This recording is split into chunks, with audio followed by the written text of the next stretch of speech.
Welcome to Project Candor, where ordinary people share the most unexpected stories. I'm your host, Jeanne Anderson, and around here, we're not chasing picture-perfect moments. We're opening the door to the real stuff. The stories people carry quietly, the twist life sneaks in, and all the parts you'd never know unless someone trusted you enough to tell you. Today's guest is someone who pours passion, discipline, and a whole lot of drive into everything he does. Roman Fischer is an actor, model, author, fitness coach, and entrepreneur. His journey into fitness began after the loss of his brother and grandfather, a moment that shifted everything and led him towards health, purpose, and helping others find their strength. Roman, I'm so glad you joined us today. Yes, thank you for having me. I'm doing good. How are you? I'm good. So, a purpose of this call is to do two truths and a lie, but I'd like to ask you some questions first. So let's jump in. Okay, let's do it. Okay. So, Roman, with everything you're juggling, acting, modeling, writing, fitness coaching, business, people probably assume you live at full throttle 24/7. So what does a real day in the life of Roman Fischer look like? Yeah, that's great. I usually always start any and every day throughout the week, just waking up early. Now, I'm not going to say that I wake up at 4 or 5 in the morning like some people say or some people think you have to do when you're pursuing entrepreneurship in any field or in the entertainment industry. Now, you can do that. That's just not something I do. So I'll start with that. So don't get it twisted. I'm not a 5 a.m. type person. Never will be. I more so wake up, the earliest would be like 6, really usually 7 o'clock. I usually wake up in the morning. I like to then just do my typical morning routine before I really do any like work related activities of any sort. So I love to just meditate on what I am thankful for, basically practicing gratitude at its core. Even if it's not writing anything out that I'm grateful for, just thinking about it at least and really saying it out loud from time to time. That does actually help prep me and prime me for my day that's ahead. And then upon doing that, I love to already have my day pre-planned, at least as much as you can possibly do, because of course, things don't always 100% go to plan, whether we like it or not. So knowing that, I do at least prep my day as much as I can, humanly possibly can, the day before, usually the evening or night before, shortly before winding down and relaxing for the rest of my day. And that actually gives me a good solid like foundation and focus for what's to come for my day that I'm actually just entered into for that morning. And then upon doing that, I always start from thereafter with a morning workout. And that further primes me for my day. That just really gets me in that physical and mental headspace where I have to be and really need to be to really thrive and not just survive throughout my day. So that does help a lot, whether it's, even just working out at home or going to the gym. I typically go to the gym. I do a 45-minute to an hour workout, mainly weights, maybe some cardio. And that really does get me in that solid headspace that I have to be in. And it really builds those endorphins up and gives me that energy that I need and that's required to get me through the rest of my day from there. And then upon that, it just kind of depends. I mean, some things will just randomly come into my day that I got to do. And that's part of the, thing of what I was saying, that things don't always go to plan, though they can. When they don't always, I'll just readjust some of my time blocking that I have for my day too. So when my day is already planned out, it's all in time blocks. So I try to do each thing dedicated at certain times and then move to the next thing in order of priority. So let's just say sometimes I have auditions that come in unexpectedly. If it's a tight turnaround, I prioritize that usually before anything else, unless it's like something dire or some emergency that I have with like family. If it's nothing like too critical though, I always prioritize any acting or video auditions that might have really close, tight deadlines, like maybe like the next few hours or the next day. But if I don't have any of that comes in and it's just like all goes to plan, I usually, if I have auditions already set, I do those. And then I work on just really, social media engagement and content creation for my fitness coaching and really just for my overall, brand and in my public presence on social media with TikTok, Instagram, like all the things. There's so many social media channels now. It's Yes, crazy. I Like, saw that on yeah, your when the people on that are listening and watching, they'll see a link of all your stuff. I was wondering myself, how do you maintain that? You've got a right. list of social media accounts going, and they're all very active. It's not like you miss Yeah. any of them.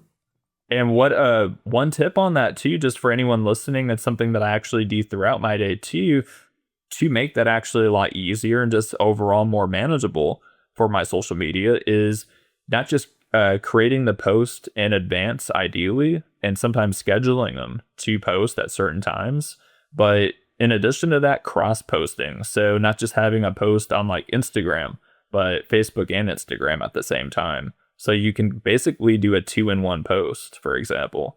So that is a good kind of like life hack or social media hack, more specifically. That, yes, that can definitely make it a lot easier and not as time consuming for anybody and whatever you're doing in life. But that's helped me a lot. And so, yeah, when I'm not doing that or following my time blocking schedule, then I usually just go through auditions, any client outreach or social media outreach or any client calls or accountability sessions with any of my fitness clients.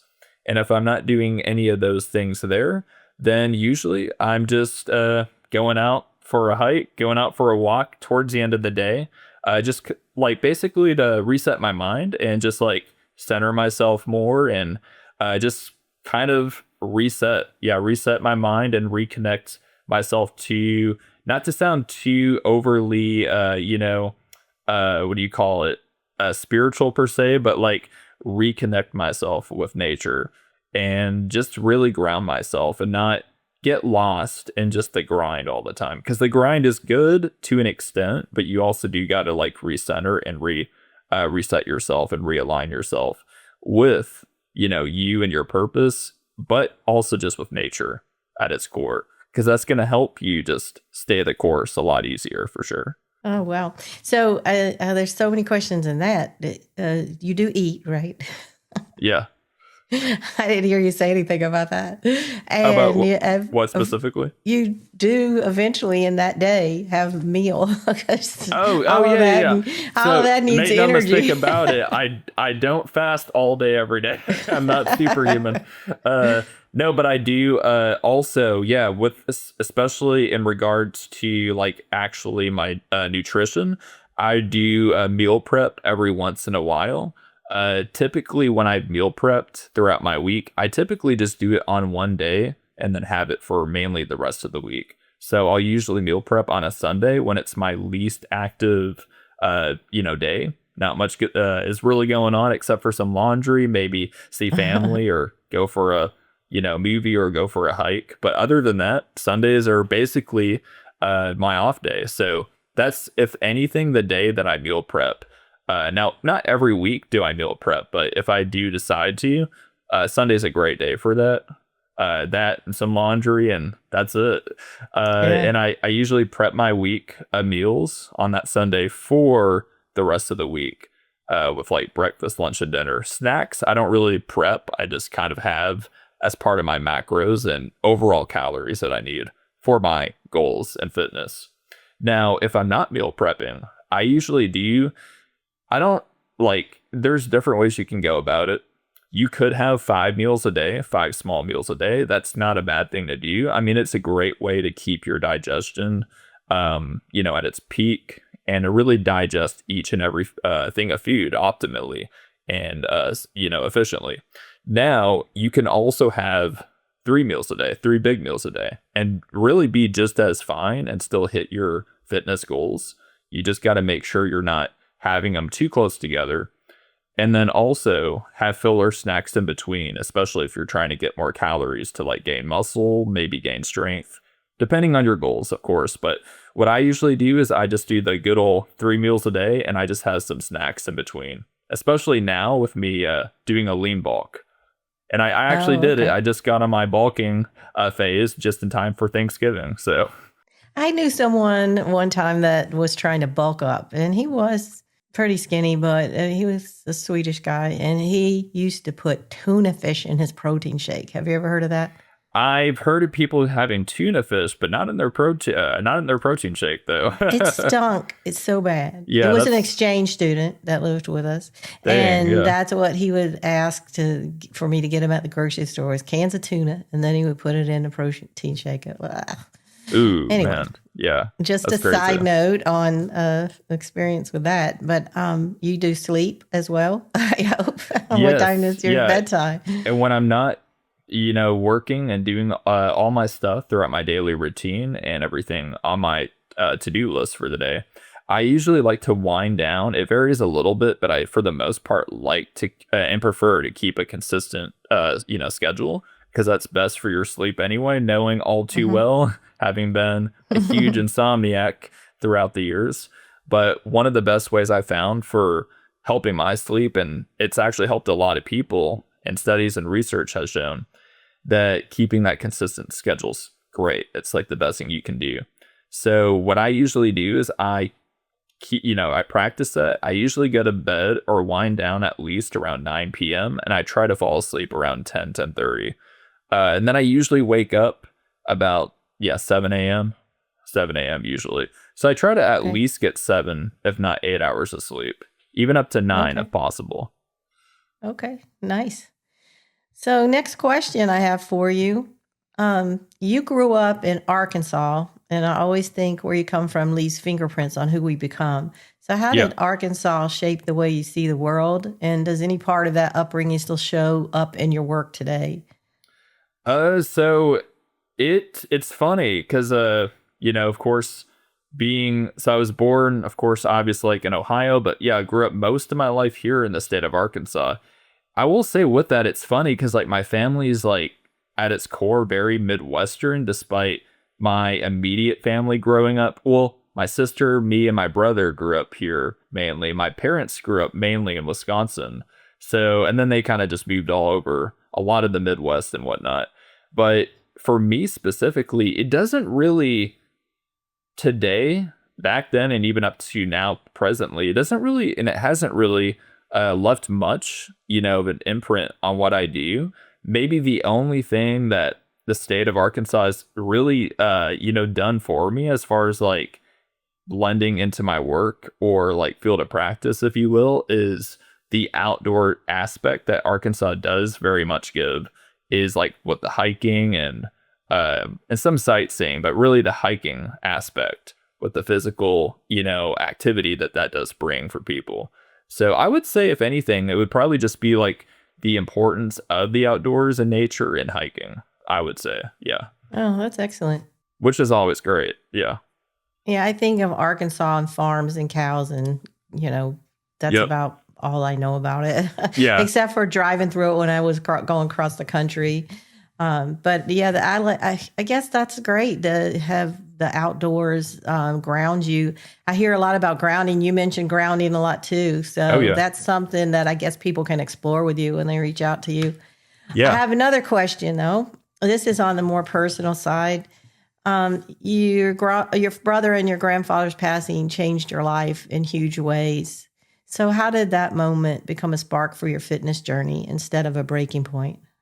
Yeah, for sure. Well, so just to start, before my grandpa's passing, even my younger brother, actually being the middle child, actually in the family, my younger brother, he actually got into, and this was when I was 15. Yeah, 15. So 12 years ago, which is crazy to believe that time flies. But 12 years ago, about to this day, my brother, younger brother, got into fitness and started working out because he personally got inspired by the Rocky movies and all the workout Oh, scenes. And that actually led him, funny enough, to develop a passion and really huge interest in fitness and working out. So when that happened, he started, doing a lot of weightlifting, some calisthenics, push ups, the whole 9 yards, really. And then I started seeing that. I'm like, hmm, because I wasn't really active other than maybe a little bit of soccer, which that's being active, but it's not like strength training or getting stronger, if you will.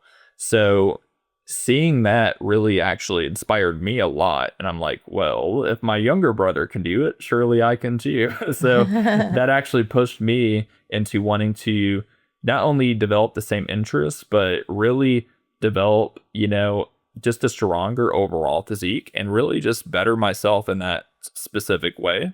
But also, too, I really in that time was trying to, get that six pack everybody wants. So that actually helped further my, goals in doing that. So that really did inspire me. And instead of being, not, interested in it or being turned off, I actually realized I was like, you know, I love fitness. I love the engagement that it brings. I love just the overall engagement it brings and the overall benefits. And then when I started doing it, because I wasn't too sure about it at first, as much as I was inspired by my brother, I wasn't 100%, sold on it still until I started doing it myself. And then I realized I just felt better.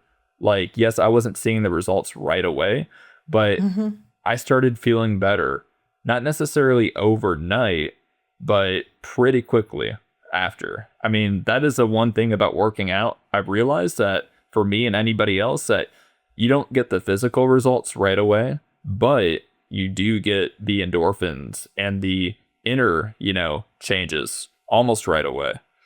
So that was pretty neat, and that helped me stick with it rather than wanting to just, try it and then quit it. So that's what Well, helped me with that. I have to say before you go on, I get inspired by the Rocky movies too. I can remember Yes. in college at Wake Forest University, my bulletin board or my wall had a Rocky poster, the one with his hands up over his head, holding on to the bar going, "Yo, Adrian." I don't know. We were all Nice. inspired by that on my hall. That's awesome. Yeah, that's pretty funny. Yeah. Yeah, but go ahead and do you want to go to a next question, or do you have more on that breaking point? Yeah, I was gonna add just in addition to my brother, then my grandpa. So specifically with that, on my mom's side, my grandpa, I was super close to. I mean, I was close to both of them on my dad's and my mom's side, but my specifically with my grandpa on my mom's side, I was very, very close to. And we always spent a lot of time together. Growing up, we always saw each other for the holidays around now, Thanksgiving, Christmas, even New Year's at some points. So we definitely did have a strong connection together. And yeah, it was wild, but it really does affect almost anybody, if not everyone, when you have a loved one, especially just pass away. Even if you expect it or don't expect it, it's still very sudden in any situation. It's always a very sudden thing. Even when you really expect it, it's a sudden thing. So that really hit me strong, like emotionally, obviously emotionally, but also mentally too. Hearing it from my sister, or not my sister, my mom, hearing it from her brother, and then that actually filtered down to me, and then I found that out, and I was just taken aback in every way you can imagine.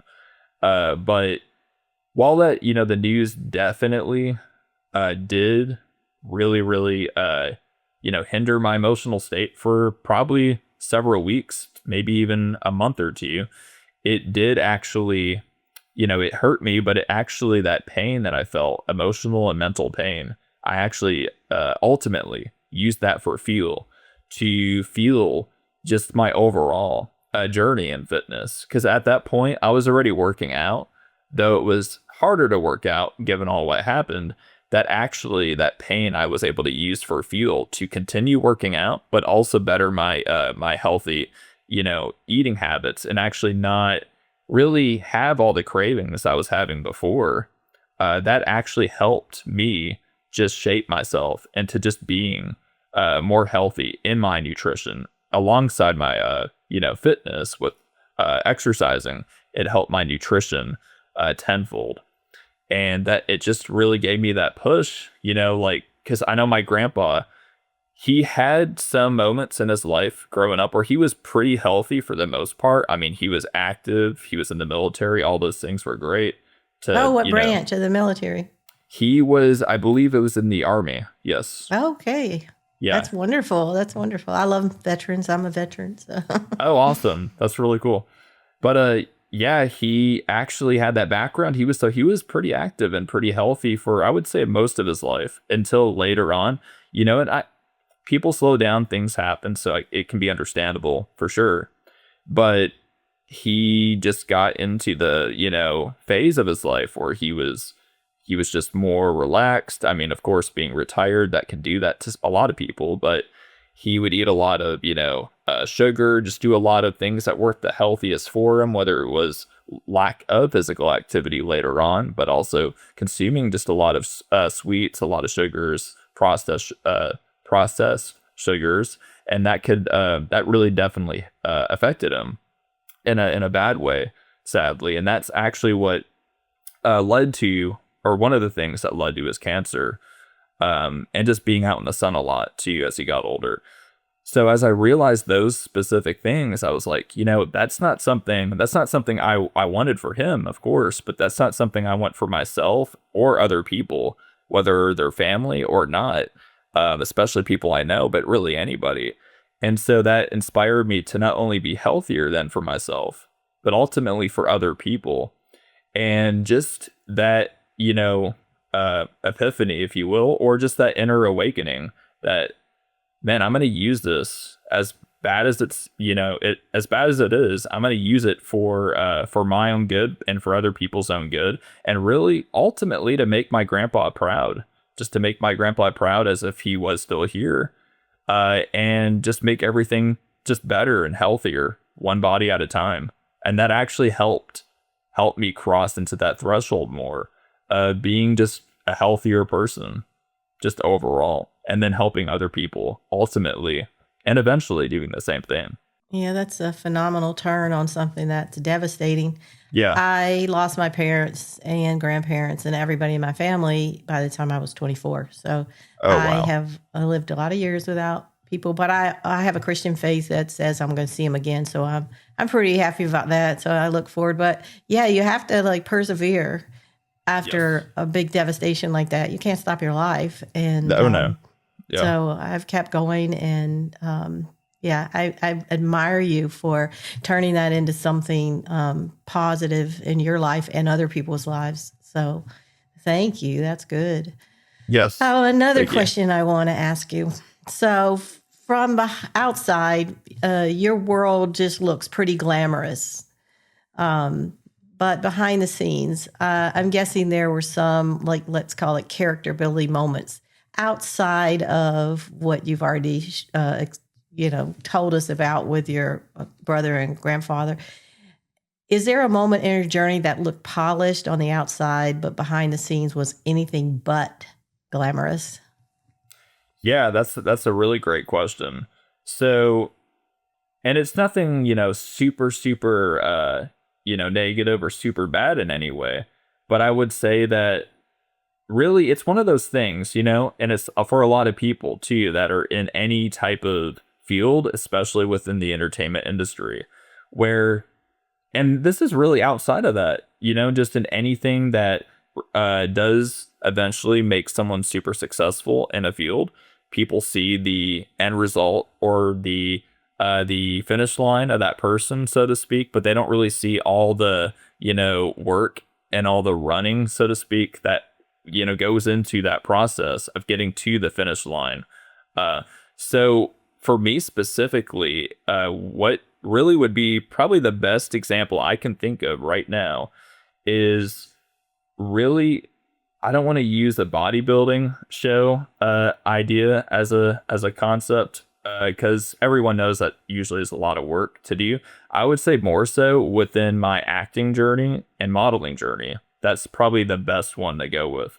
So when I was doing, or when I got certain gigs, like booked for certain gigs, pretty big gigs, whether it be a commercial or even just like a modeling photo shoot in its own self, like a lifestyle shoot, people would see the end result of that which was really awesome. And I mean, it's great. Yes, it's a very rewarding thing for people that get to that point, me specifically in that moment. But they didn't see all the auditions that I had to do. And there is, I think it's Samuel L. Jackson, or it's someone else. No. It's Robert Downey Jr. He said, and I don't want to like quote it. I'm going to just paraphrase it, kind of just give it my own quote. But basically he said, I auditioned, several thousands, maybe, several thousands of times and got rejected every single time. But then I did another one, and then that's the one I booked. So wonderful. yeah, it was something along the lines of that. Now, that's not his exact quote, but it's pretty close to what he was saying. Basically, you can, for lack of a better word, fail so many times, though you're not really failing. You're just one step closer to your goal, to your overall objective that you're trying to achieve. But eventually, if you push through just enough, you'll eventually get there. And it sounds a little cliche for some people, but it's very true. It's kind of like that guy that is trying to mine for diamonds. He mined the whole entire tunnel, and then he's right there, but he didn't realize he's right there because it doesn't seem like it perceptively. And that if he would have just went a little bit more, a little bit further, he would have reached the diamonds in the mine. So some people quit too early. Some people almost quit but don't, and then they realize, man, I'm glad I didn't. So but basically, to tie it back into my whole situation and story from back then, I booked some really great gigs, whether it was acting or modeling or both, and then people saw that and it was great. It's glamorous for what you see, but they don't realize, and they didn't see all the hard work and the back end stuff that went into even getting to that point to begin with all the auditions, memorizations of the auditions, and just navigating each audition in a timely fashion. And then also just all the work that goes into that from point A to point B, making sure that you are punctual, making sure that you're just, on point, and that you're at your best, and all the skill building and character building that goes into just any one audition, really. So it's like all that back end stuff, and it's a fun process as long as you enjoy it. But people don't realize all the work that goes into that to even land any one commercial. And there's a lot of auditions, even the most professional actors. Even for me, like, I'll go through a lot of auditions. You don't always book a lot of them, but then eventually you do book something.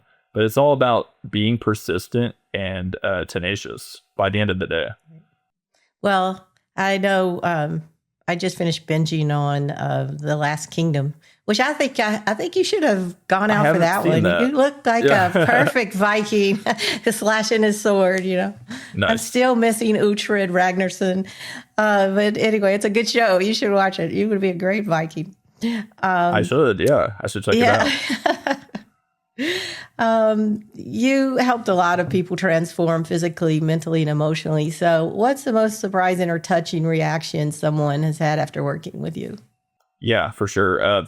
The most, I would have to say for me, because there's been so many of them, it's crazy. If I really had to bounce back to it, let me think here. So yeah, I would say one of my great clients, Pamela, she actually lost a lot of weight.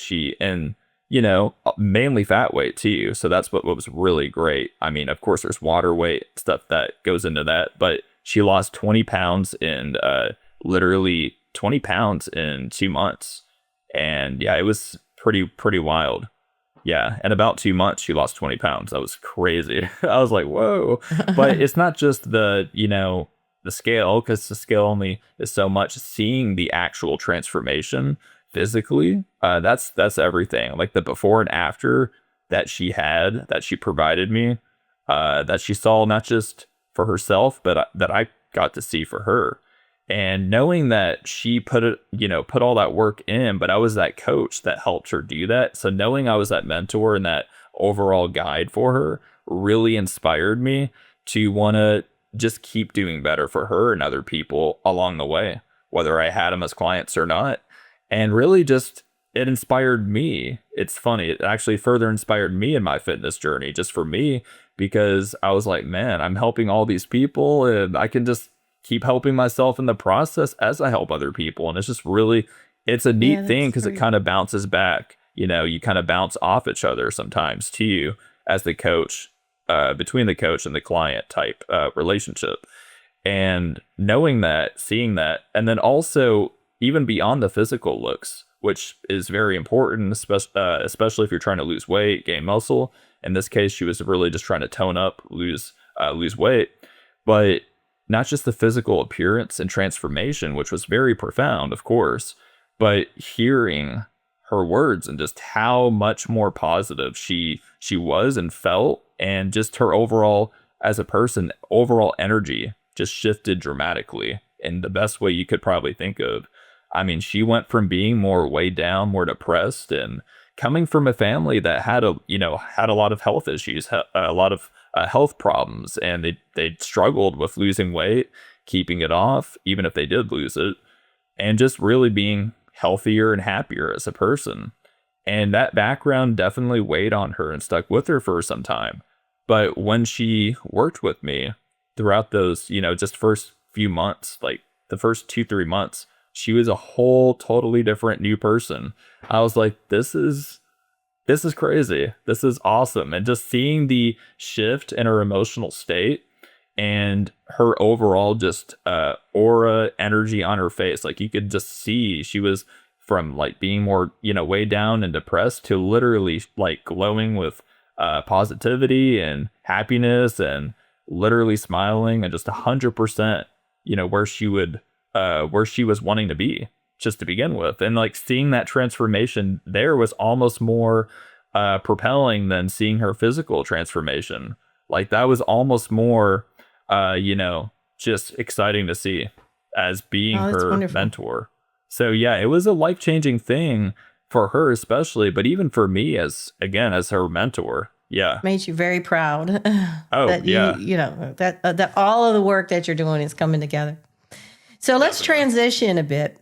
We're coming. This has been a great conversation. I'm not trying to cut you off. I could talk to you for a long time, but now you're stepping into one of my favorite parts of the show where we play two truths and a lie. We're going to uncover the unexpected side of things. You gave us 3 story headlines. Well, 2 are true and 1 that's a lie or not quite true. And I'm going to read them out and then take my best guess. Don't tell me what they are. And then you'll walk us through what actually happened. And for those playing along, we'll find out at the end which one is the lie. So let me share my screen. This episode is sponsored by Rebel 180, the home of brave pivots and fresh starts. Rebel 180 is all about helping you rediscover what's possible when you stop settling and start listening to that little tug inside that says, life can be different. Whether you're navigating a career shift, dreaming about a new direction, or standing at the crossroads wondering if it's time for your own 180-degree turn, Rebel 180 is a reminder you don't need permission to change your story. And now, as we open the door to our second sponsor, we're stepping into the world of tech. Simple Socket Print, the lightweight, blazing fast label print solution designed for those who need reliability without the bloat. With version 1.5, you get instant printing in milliseconds, fully maintained print sequence, and automatic base 64 decoding, all without needing print driver installs. If you're running SQL Server 2016 or newer, Simple Socket Print 1.5 drops right in and gets to work. Keep your workflow simple. Keep your label printing fast with Simple Socket Print. Thank you to our sponsors. So you gave me 3 headlines. Number 1, you won first place in your very first men's physique competition during COVID-19 in November 2020. Number 2, you booked a photo shoot for Westin Hotels and met Jennifer Taylor on the film set as an extra who was flirting with you.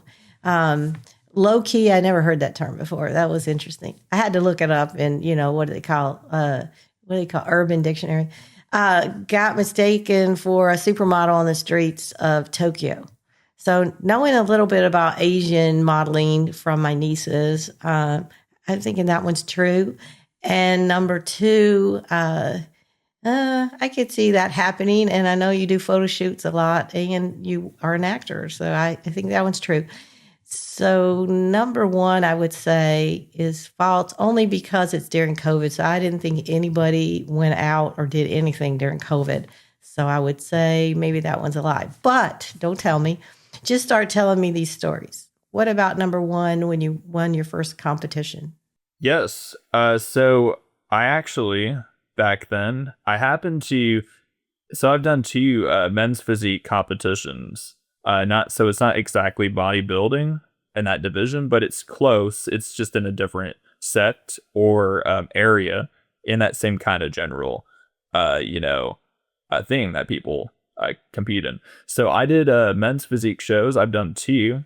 One actually in Indiana, that was the last one I did, and one in Iowa, actually, both. Did one in 2022 and one, years before that. And it was really, really neat.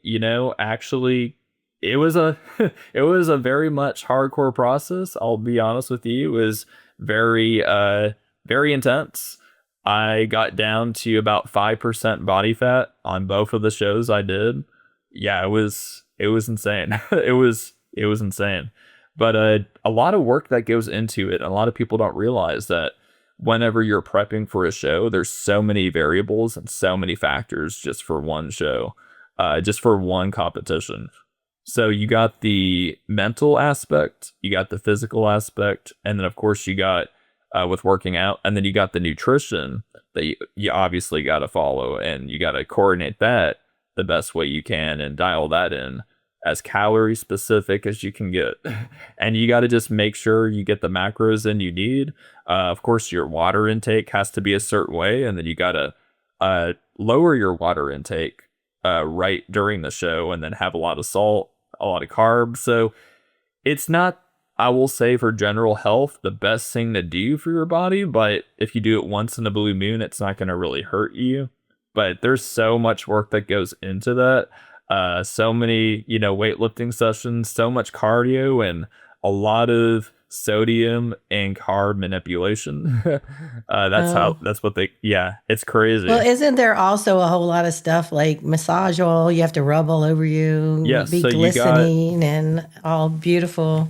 Yeah, if you don't use massage oil or baby oil, at least it's ideal to do that. But if you're not going to do that, at least you gotta get a tan, usually like a spray tan, or just like a base tan, but usually a spray tan. And then from there, you got to get, before you get the spray tan, of course, because it would be horrible if you got the wax after. But you got to get Gotta get waxed. Yeah, if not waxed, at least shaved. But if you're super hairy, you usually got to get waxed. So I'm thinking while you're talking, this is crazy. I'm thinking while you're talking about 40-year-old virgin when that guy got waxed. Oh my gosh. Oh, yeah. And the Ross show on Friends when he got the spray tan where he forgot to turn. Oh, man. That's crazy. Yeah, that was a funny show. But you have to do all of that. You have to get waxed, then you have to get a spray tan, then you have to rub down. Does the spray tan ever rub off? I mean, that's got to be a mess. It can a little bit. Of course, you want it to, dry and settle in. And usually what you want to do is you want to sleep with minimal sheets, hardly any clothing on. You don't really want to have too much rubbing against your body, basically, by the end of the day. You need to have a way to sleep hanging from the ceiling, like a bat. It seems like that. Yeah, it seems like that. It's crazy. And I was like, on my first show, I was like, oh, geez, like, am I going to have this, paint come off? I was like, this spray tan, or I guess it's not really paint, but kind of is. But I was like, I don't really want this to come off my body. So I was like, really had anxiety about going to sleep, because I was like, I don't want this to wash off, or just make me look weird the next day, and then I lose the show just off of that. That would be crazy. No. But women would not think a man would go through all that. But yeah, this is going to put another light if I ever see a competition like that again. Oh yeah, and then you got the posing, so it's not just getting your body physically ready with being at its physical peak, lowering your body fat with the workouts and cardio. but also with keeping your sleep good, of course, as best as you can.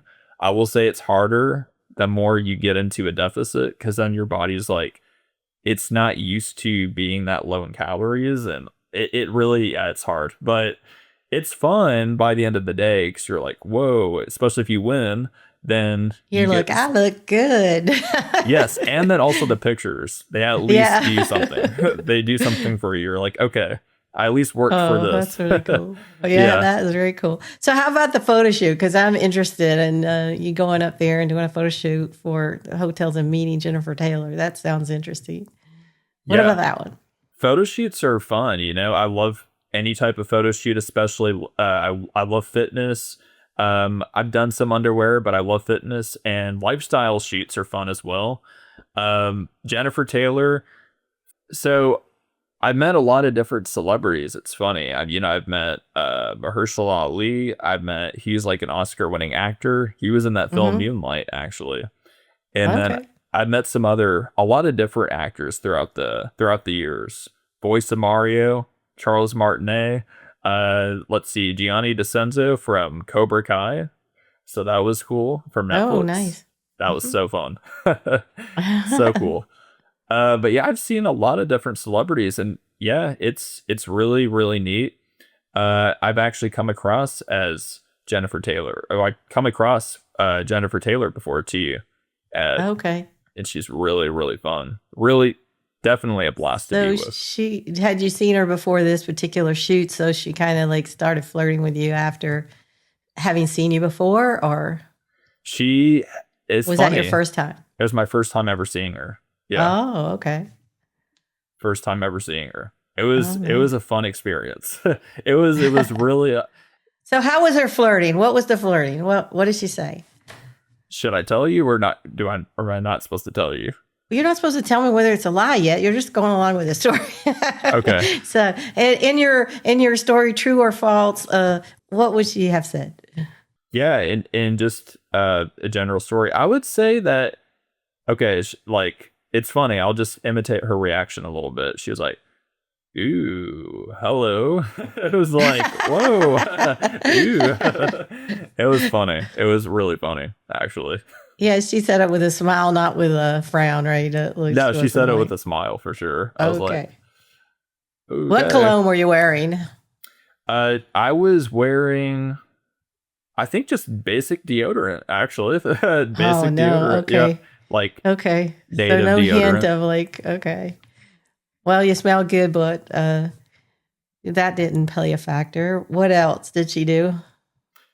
She did that, and then you could just, we had some great photos together. You could just tell like the energy. She was vibing high, and I was enjoying it. I was enjoying it.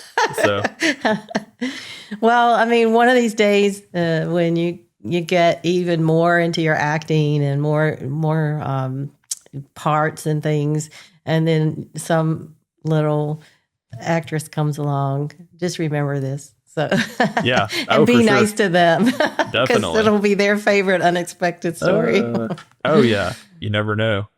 Yeah, exactly.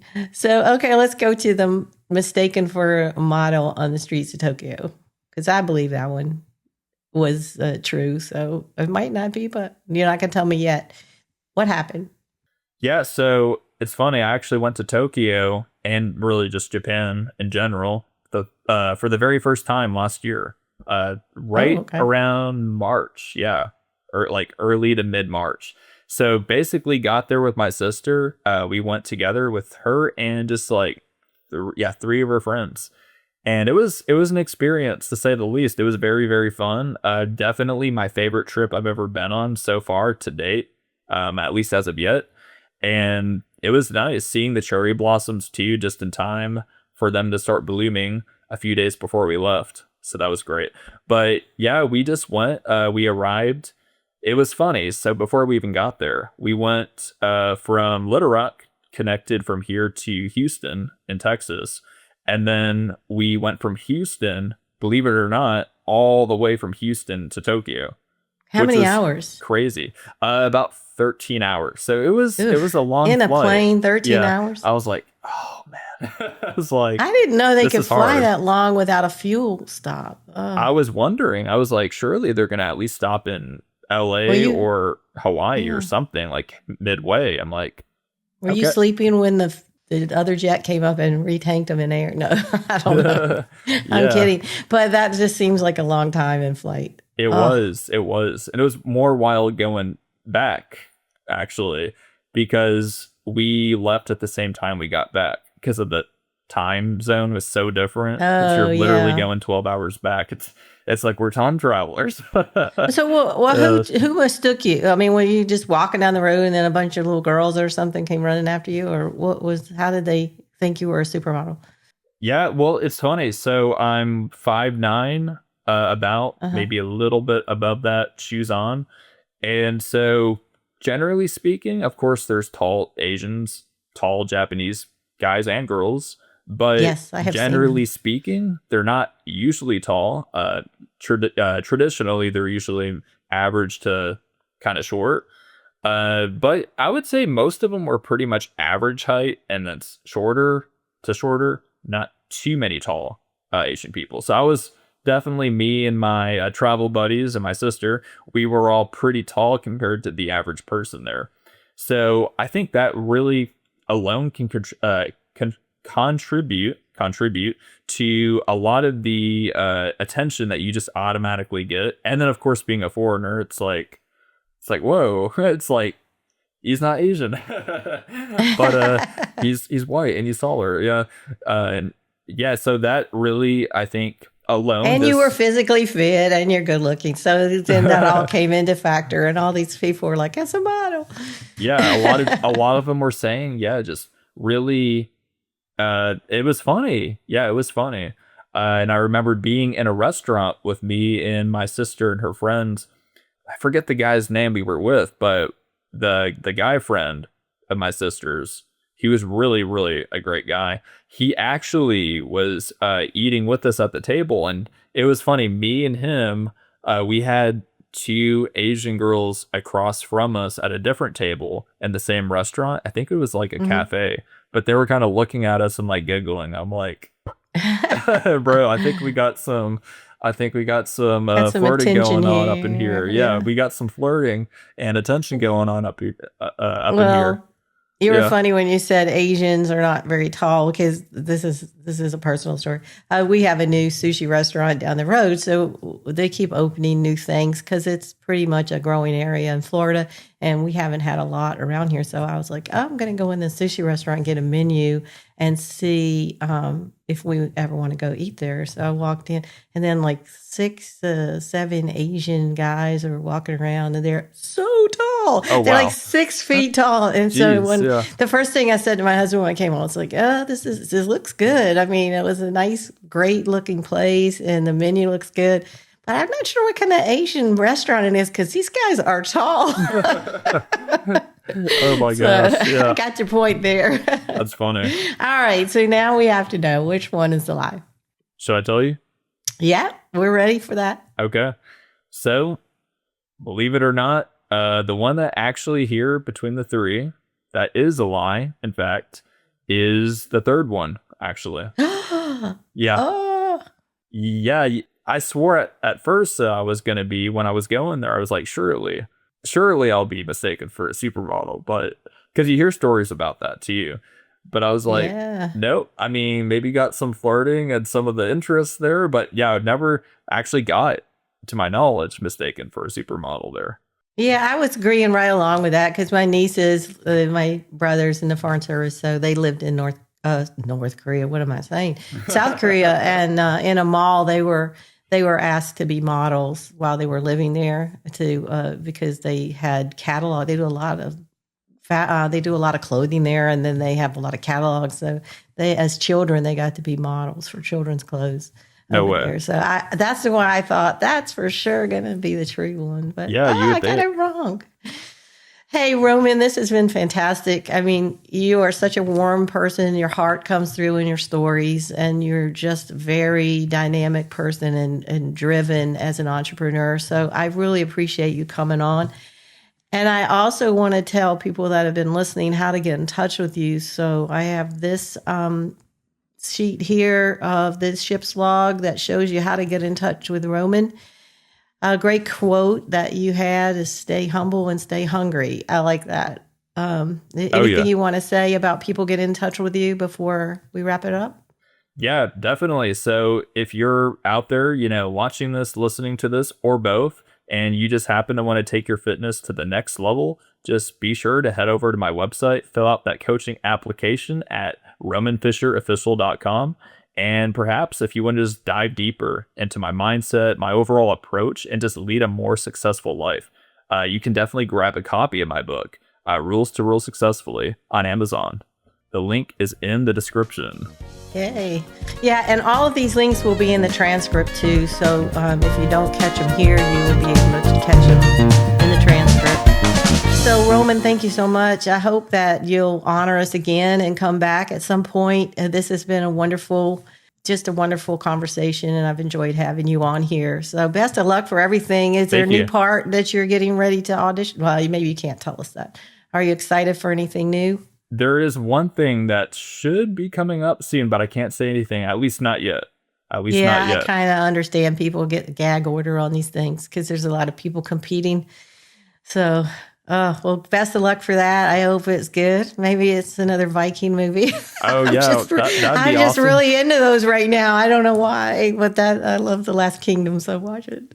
Oh, yeah. That or the next Jon Snow for Game of Thrones. Oh, yeah. I've been told I look like him, too. It's kind of funny.